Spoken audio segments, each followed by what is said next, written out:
You see what I'm trying to say here? The power of communication, the power of language.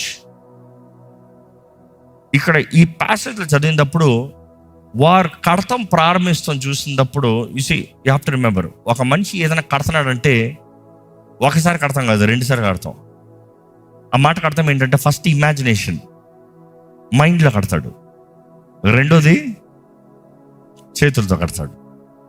If it is not in the mind there is no substance. కొంతమంది చూడండి పిచ్చి గీతలు వేస్తారు, colours చూడండి పిచ్చి గీతలు వేస్తారు. ఏం చేస్తారంటే వర్క్ ఎక్కేస్తాను అంటారు. కానీ కొంతమంది ఇమాజినేషన్ పవర్లో చూడండి ఒక ఇమాజిన్ చేస్తారు. నెక్స్ట్ ఏం చేస్తారు? They start drawing. ఏం చేస్తారంటే వెయిట్ చూద్ది కానీ ఉండు వెయిట్ అంటారు. నా ఇమాజినేషన్ ఒకటి ఉంది, దాన్ని దింపి చూపిస్తా. ఈరోజు భూమిలో most powerful is imagination, most expensive is imagination. Highest paid jobs are based on imagination.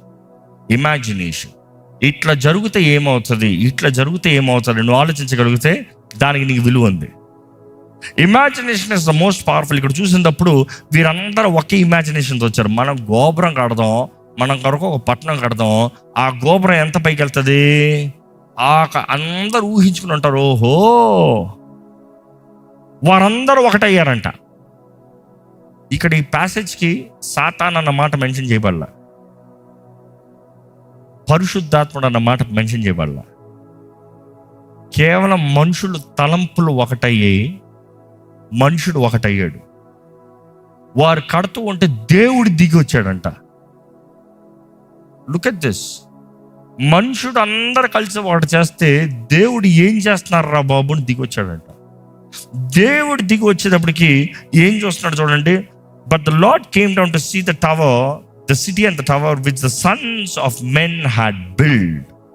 The lord said, indeed the people are one. మనుషులు ఒకటై ఉన్నారు. And they are all have one language. వారి భాష ఒకటే.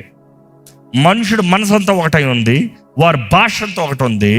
కాబట్టి ఏంటి? This is what they began to do. వారి మనస్సు భాష ఒకటైంది కాబట్టి ఇది చేస్తాం ప్రారంభించారు. Nothing that they propose to do will be withheld from them.